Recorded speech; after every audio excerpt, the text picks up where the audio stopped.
Hi, I'm Rachel, and at my own family's dinner table, my father raised a glass and called me a freeloader in front of everyone. No joke, no hesitation.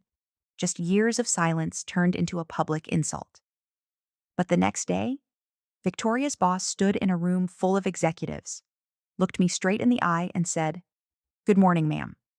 Why was I invisible in my own family, but respected by the people they desperately wanted to impress? What happens when the one they dismissed turns out to outrank them all? The moment I pulled into the driveway, the porch light flickered just like it used to, always a beat behind, like it wasn't sure whether to welcome me or warn me away. The air had that soft bite of early fall, crisp and quiet. I stepped out of the car, heels crunching the gravel, and took a long breath. It had been years, but everything looked the same, like a photo no one dared change. Inside, the smell was familiar: lemons and old wood cleaner. The hallway still had that squeaky third plank I used to skip as a kid, and the photos lined up perfectly. Baby pictures of Victoria, high school awards, family vacations, but none of me in uniform. Not one. Not even a graduation shot, like I had been erased from our family history.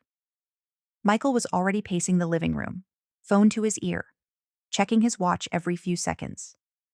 Victoria, as expected, stood by the fireplace, wine glass in hand, excitedly describing some leadership idea she'd heard from a podcast. Linda Ever, the organizer, came out of the kitchen. Her smile was fake. "Well, look who finally showed," she said. Not a hug, not a real greeting, just mild surprise I hadn't disappeared completely. I nodded. "Good to see you too, Mom." Her eyes moved toward Victoria. "Go on in. We've got a slideshow for your sister's big promotion. She made senior project lead last quarter. Amazing, right?" "Of course," I said, offering a polite smile. The dining room had been decorated, candles, nice dishes, even a little stage for speeches. My name wasn't on any place card. I didn't expect it to be.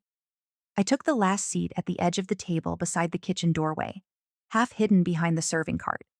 From here, I could see everything without being seen.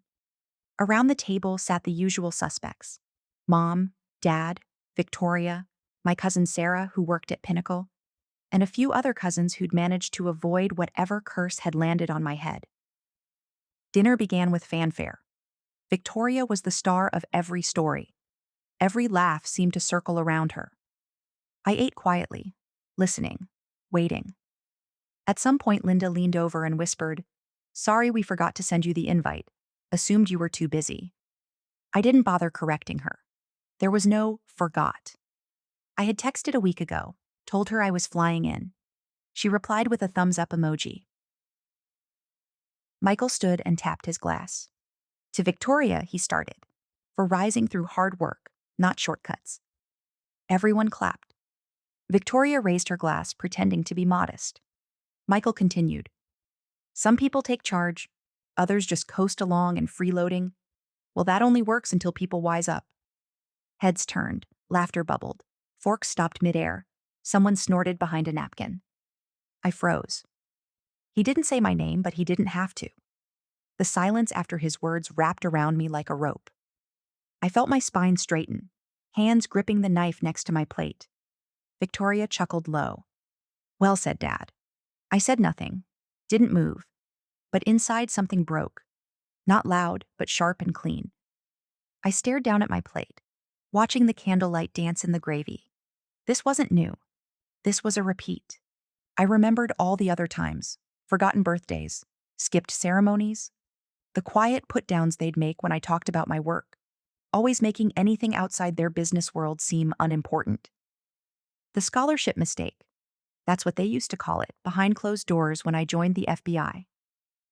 Could have been a lawyer, they said, or worked for a big company. Linda leaned in again.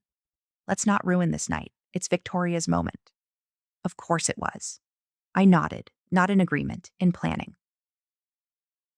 After dessert, I slipped away from the table, stepped into the hallway. The laughter echoed behind me as I pulled out my phone, tapping through the secure website from work. Tomorrow's schedule was already uploaded. Federal Task Force briefing, corporate security meeting. There it was. My name listed in bold, Rachel Blackwood, Section Chief, Counterintelligence Division. They had no idea. I stared at the screen for a second longer, the glow reflecting off the framed family photo beside me, one where I had been cut out long ago. I whispered to myself, voice flat but certain, let's see who freeloads who tomorrow. The slideshow started with the familiar click of an old remote and a jerky transition into Victoria's perfect story. She stood beside the screen like a proud teacher, chin lifted slightly, as if the story it told was completely true. Everyone leaned in. I leaned back. The first image was of her in a graduation gown, college, not high school. The next was her shaking hands with some boss I didn't recognize. Then came office photos, posed in nice shirts at company parties, corner office shots, her presenting something to someone important. They even had background music playing, like it was a commercial for a woman already declared successful. I watched quietly until slide 9. It was a group shot, her first corporate startup pitch. I remembered that one. I'd helped pay for it quietly, an early check written under my personal company to avoid questions. I'd been in that photo. I knew exactly where I stood, in the left corner, hand on the whiteboard, face half turned. Except now I wasn't. The photo had been cropped. You could still see my arm, just the sleeve edge and the outline of a watch I no longer owned. That was it. A carefully erased presence. A deliberate vanishing. I didn't react. I sipped my wine. Linda clapped at the next picture like she was the mother of a movie star. I kept breathing. Let's raise a glass, she announced, lifting hers high. To Sarah for making tonight possible. The food, the wine, the decorations. You really outdid yourself, sweetheart. The room echoed with polite agreement. She's always so thoughtful, someone said. I turned to Sarah. She didn't look at me right away, just stared at her glass. When she finally did glance over, it was brief, apologetic, but her mouth didn't move. Not one correction, not even a shrug. Weeks ago, I had sent Linda a few $1,000s. She insisted they were running tight with Victoria's new car purchase and the catering down payment, but she hadn't wanted Michael to know. She asked me, so I sent it through Sarah's account. Quiet, untraceable. Family, right? I raised my glass too. To Sarah, I said, voice steady. Victoria stood again. She loved standing during toasts. I always tell my team, ideas are nice, but success? Success is about showing up. No one remembers who had the idea. They remember who closed the deal. Chuckles, laughter, a slow clap from someone in sales. Eyes moved toward me. Not hard stares, just passing glances. Measuring. Confirming. I didn't exist in this story, and they were all fine with that. I looked at Victoria. She was grinning, holding court, comfortable, untouchable. I wanted to ask, so when I funded your first prototype, was I showing up? Or just writing a check from the shadows? But I didn't. I just tilted my glass, took another small sip. Sarah reached for a napkin, dropped it, bent to pick it up. She didn't look at me again. And that was the thing, wasn't it? They all benefited from the version of the truth that left me out. My existence was inconvenient to the story. A woman in federal law enforcement doesn't fit the country club success story they wanted. Victoria to be self-made. So they had to make sure no one remembered the sister who helped her start. When the slideshow ended, everyone clapped again. I smiled, lips only. My fingers found their way to my purse under the table. I got up quietly, slipped into the kitchen, and found a pen by the phone. There was a stack of folded dinner napkins, one of them still crisp and unused. I pulled it free, smoothed it flat, and wrote 2 words across the cloth. Federal Review. I folded it, slid it into my bag, and walked back to the table like nothing happened. As I sat down, I whispered under my breath, tomorrow, no cropping me out. The dishes clinked softly as I stacked them one over the other in rhythm with the silence that had settled in the kitchen. No one had asked me to help. No one noticed that I did. It was just something built into me from years of living in this house. When you're overlooked, you move in the background. I rinsed a fork, wiped it, and set it gently in the tray. My fingers moved with automatic precision, but my mind drifted back to a winter 8 years ago. I had sent my father a prototype I designed during my time in an early FBI tech unit. It was a compact surveillance module that eventually became the standard for secure vehicle communication across multiple agencies. But back then, it was just a polished set of blueprints in a neat envelope with a handwritten note. Thought you might have fun testing this. He never replied. A week later, I called to check if it had arrived. Linda answered, said Michael was busy, and honestly, Rachel, she added, you should focus on a career that's a little more realistic. All this tech talk, it's over people's heads. So I let it go, filed it away under things they pretend not to understand. As I dried my hands, I heard chuckling from the living room. Victoria again, bragging about a client dinner or a product launch, something she probably practiced in front of her mirror. I walked out and leaned against the doorway near the fireplace, pretending to check my phone. That's when I heard it. Oh, Michael, an older man's voice, Mr. Roland, a longtime family friend. That design piece you gave me last year, still have it on my desk. Everyone asks where I got it. It's brilliant. Michael let out a modest laugh. Glad you liked it. Rare find that one. I turned my head. Sitting beside the fireplace was a polished wooden box with a metal edge and embedded circuit. Not a decoration. It was my prototype. Slightly modified, sure, but unmistakable. He had rewrapped my invention and handed it off as a novelty gift. I walked closer. Not a word. Just stood there looking at it like I'd never seen it before. Roland nodded toward it. That thing? I swear it's like something out of the CIA. I looked at Michael. He met my eyes for a brief second, just enough for me to see he knew I knew. Then he looked away. No explanation, no acknowledgement. I stepped outside. The air was cold and dry. My breath fogged as I stared at the yard I once mowed every Saturday morning. Lights glowed from the dining room. Laughter carried faintly through the walls. Did they remember what I'd done? What I'd built? Or was it just easier to pretend I had never done anything at all? They didn't want the story of the daughter who worked with classified materials, or the one who filed 4 patents before 30. They wanted Victoria's clean, predictable climb. My story didn't fit their framing, but that didn't mean I was going to stay quiet forever. Back upstairs, I opened my briefcase and pulled out tomorrow's project specs. The contract Pinnacle had just entered was built on a foundation I helped design. My name wasn't on the public documents, but the source code in the security layer was mine. Unchanged, uncredited, but traceable. I didn't need their applause. I just needed them to finally sit at a table where I held the pen. I tucked the folder back in, clicked the locks, and reached for the envelope I kept tucked into the interior side pocket. The original patent registration. Still valid. Still mine. Setting my alarm for 5:45 a.m., I placed it beside the briefcase, slipped the envelope into my purse, and whispered to myself in the dark, if they refuse to remember me, I'll make it impossible to forget me. I pulled into the parking lot just as the sun broke the horizon. The light skimmed across the glass front of Pinnacle Defense's regional headquarters, reflecting off steel edges like a silent warning. My tires rolled into the designated federal liaison space, clearly marked, deliberately chosen. I stepped out in my standard business attire, regulation cut, polished badge, not a costume, not a message, just protocol. 2 employees walking by slowed, glanced, then kept moving with eyes lowered. The security guard at the entrance, a younger man with too much starch in his collar, straightened when he saw me. Good morning, Agent Blackwood, he said, then tapped his earpiece. She's here. I nodded once. Thank you. No need for more.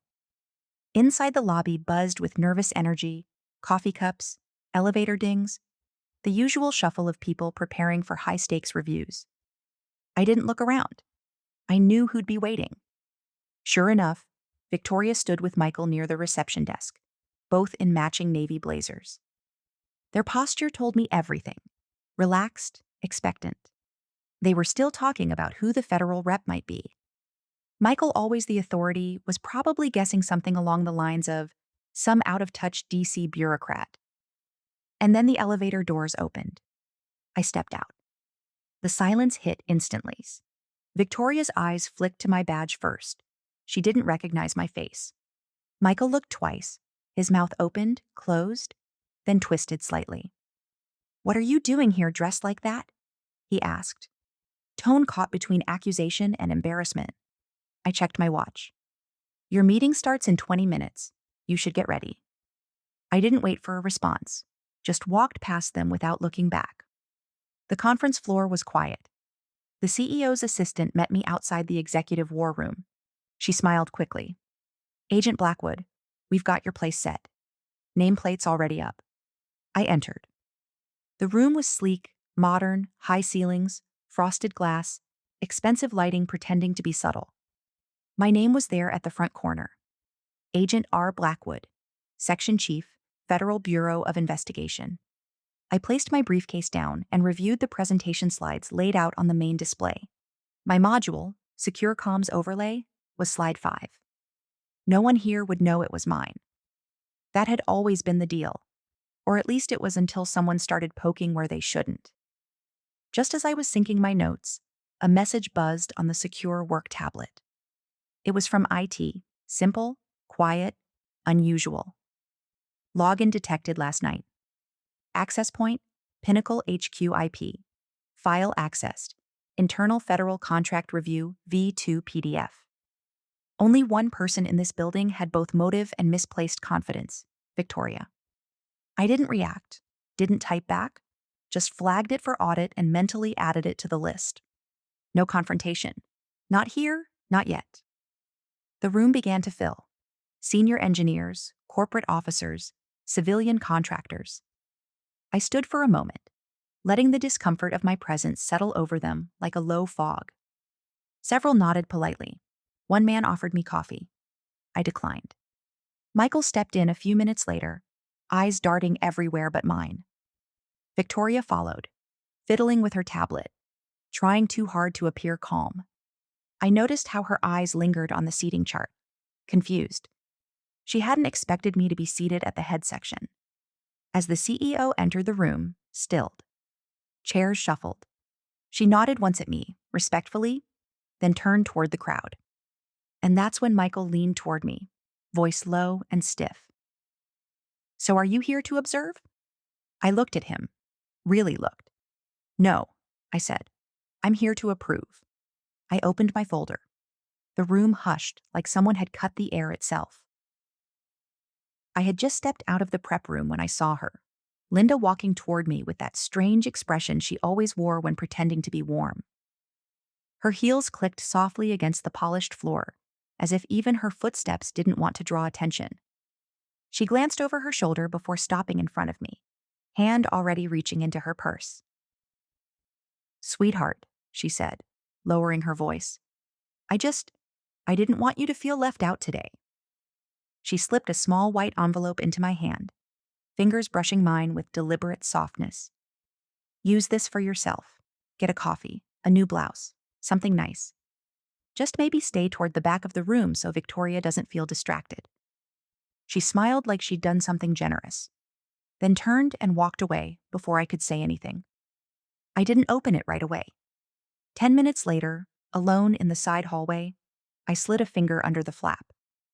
Inside, a folded receipt for petty cash withdrawal from the department budget. $100, labeled guest discretionary. Sarah's name was on the withdrawal slip. Linda must have asked her to pull it. She'd handed me stolen money disguised as kindness, as if buying my silence was something casual, thoughtful even.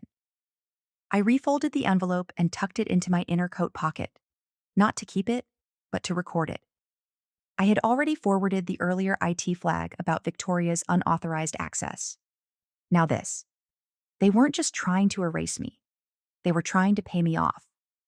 Back in the conference room, I moved to my assigned seat, still at the table's front section, under the Federal Bureau of Investigation nameplate, the same spot Linda had asked me to avoid. Victoria was at the other end, flipping through her notes on a company-issued tablet. When she saw me lay my folder down, she gave a forced laugh, loud enough for nearby staff to hear. "What's in the folder, Rachel? More government trivia? Going to give us a quiz?" A few of the junior staffers chuckled. They weren't sure if they were supposed to laugh, but they did. I said nothing. Instead, I calmly opened the folder, flipped it once, and placed a document face up on the table. The gold FBI seal glinted under the fluorescent lights. It wasn't showmanship, it was jurisdiction. The laughter died. No one asked what was inside after that. Once the room cleared for a break, I found Michael standing at the coffee station, swirling his cup with all the concentration of a man trying to avoid looking up. I stood beside him, quiet for a moment. Then, "One more stunt like that," I said, voice low but firm. "And it won't be a family matter anymore. It'll be federal." He turned slowly, face paling just a bit. "You wouldn't do that to your own father." "I wouldn't do that to any father," I replied. "But I would absolutely do it to a man misusing federal funds and compromising a defense contract. And I'm authorized to do so." He didn't respond, just stood there, coffee forgotten, staring into a future he hadn't planned for. I walked back to the prep room, closed the door behind me, and took a slow breath. My hands were steady, my pulse calm. I wasn't fueled by anger anymore. What powered me now was precision.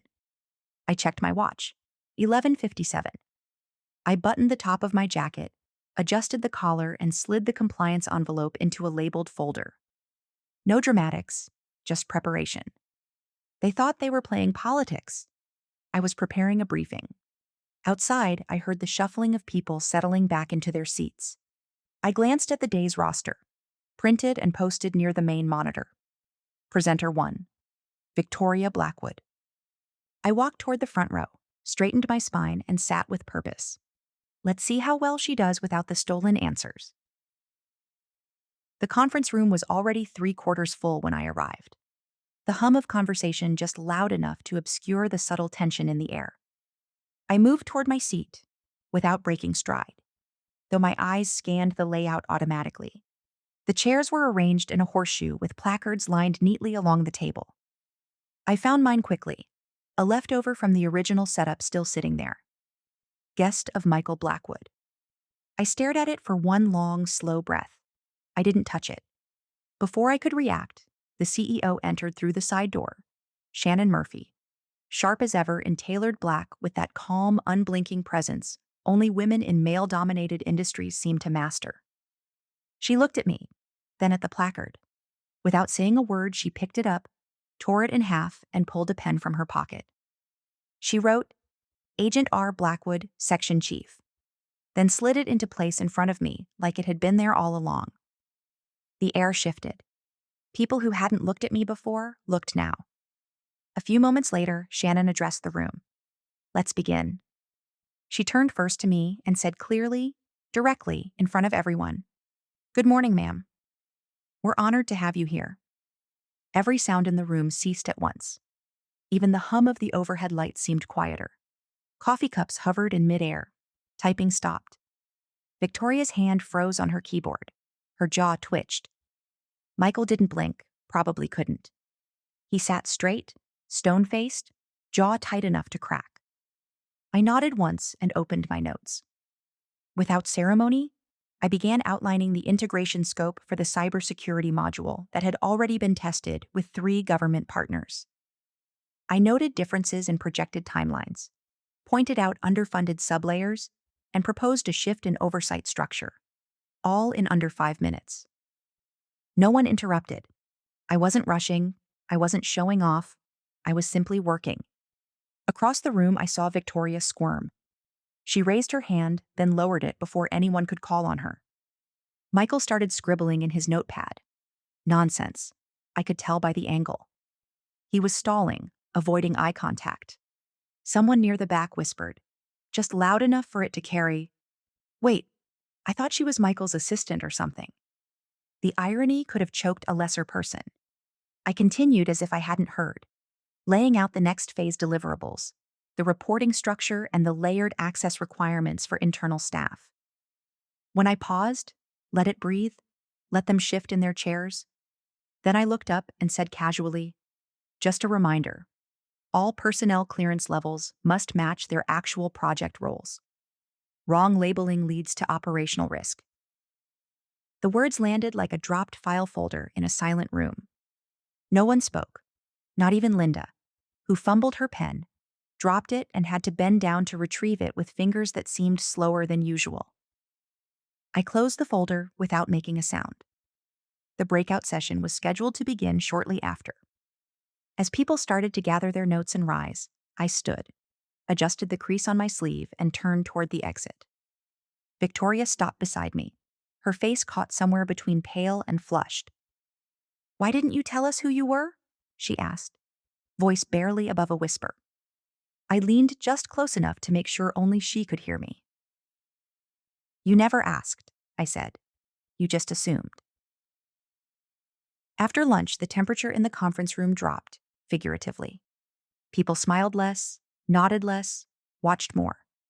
Something had shifted, and they knew it, even if they didn't yet understand the weight of it. I returned to my seat with quiet intention. Victoria sat 2 chairs down, flipping through slides on her tablet like it was a routine Tuesday. Her hands trembled slightly. Maybe she thought it was caffeine. I knew better. The chair next to me remained empty longer than the others. Eventually, the COO filled it, eyes darting between the printed agenda and me. "Agent?" He nodded slightly, stiff. I returned it with a cool smile and set my unopened folder on the table. I could feel their curiosity orbiting around it, like a planet with no gravity. Victoria's name popped onto the screen. Next up, System Protocol Overview. Presented by Victoria Blackwood, Senior Technical Lead. She stood, shoulders squared, clearing her throat in the practiced rhythm of a woman used to being heard. Her second slide came up, a diagram of the secure communication interface layered within the new architecture. My architecture. I didn't raise my voice. I didn't interrupt rudely. I simply lifted my hand and spoke clearly. "That slide," I said, "was authored under the FBI Tech Unit 43, submitted via encrypted channel to the Department of Justice 11 months ago. File hash and timestamp confirm origin." The silence was instantaneous and surgical. Victoria froze mid-gesture. "What?" I stood, opened my folder for the first time, and retrieved a printed document, original source code metadata, stamped by the Federal Project Registrar. I handed it to the COO. "You've been using my framework," I said calmly. "I never asked for credit until now."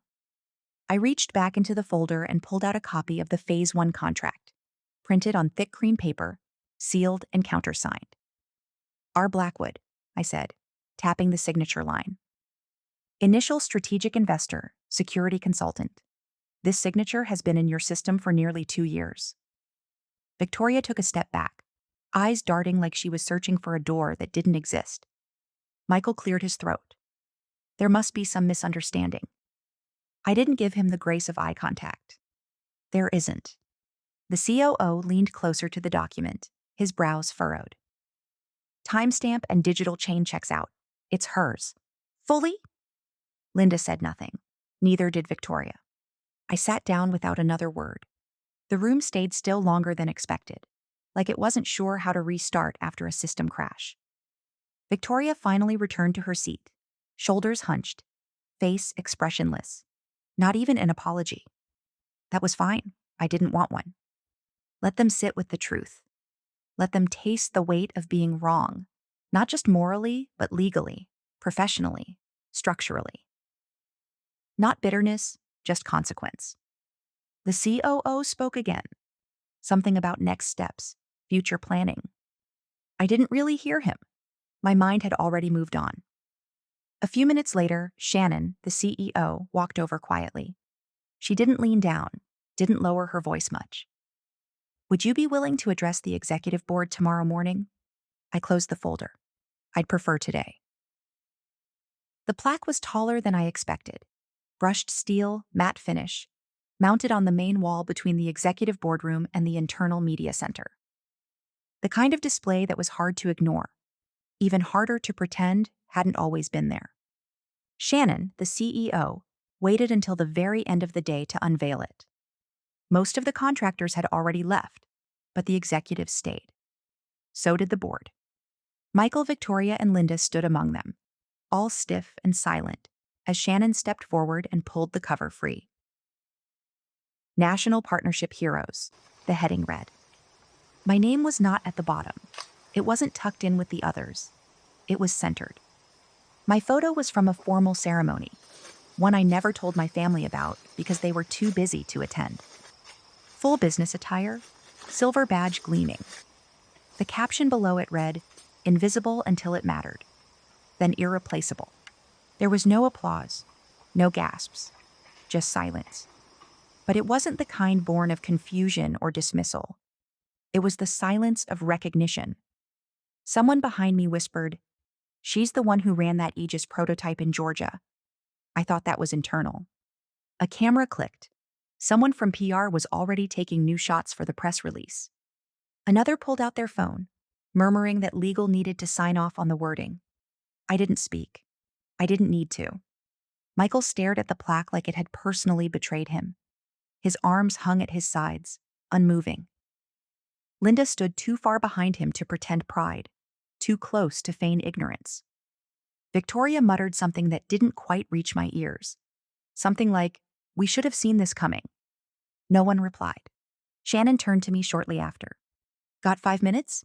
She asked, casual but firm. Her office was quiet. She poured water for both of us, then sat across the table. I'd like you to stay on longer, she said. Advisory capacity, not just for this contract. I smiled softly. Not because I'm bitter, Shannon, but I can't.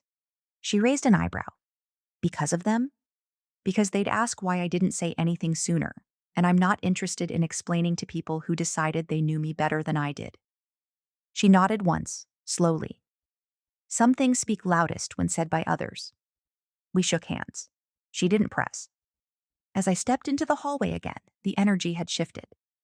People nodded now, not out of politeness, but respect, the kind that can't be manufactured.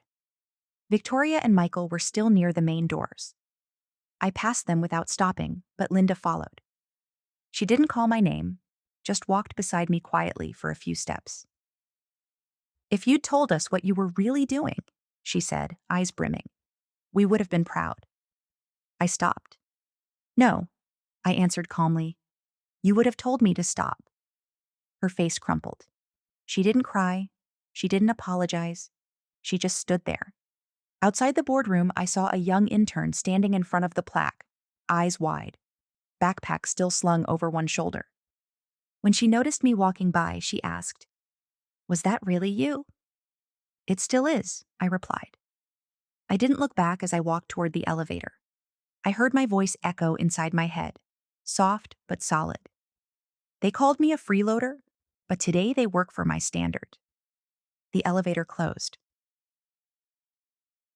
Later that evening, just before the janitor turned off the main hallway lights, Michael stood alone in front of the plaque, his coat hung over his arm, his mouth pressed into a line. You never needed us, did you? He whispered. Somewhere inside that space, my voice answered him, low and steady. I only needed to stop needing your permission. Sometimes justice doesn't come with applause. It comes with peace, with silence where the shame used to echo. They don't define me anymore. I do.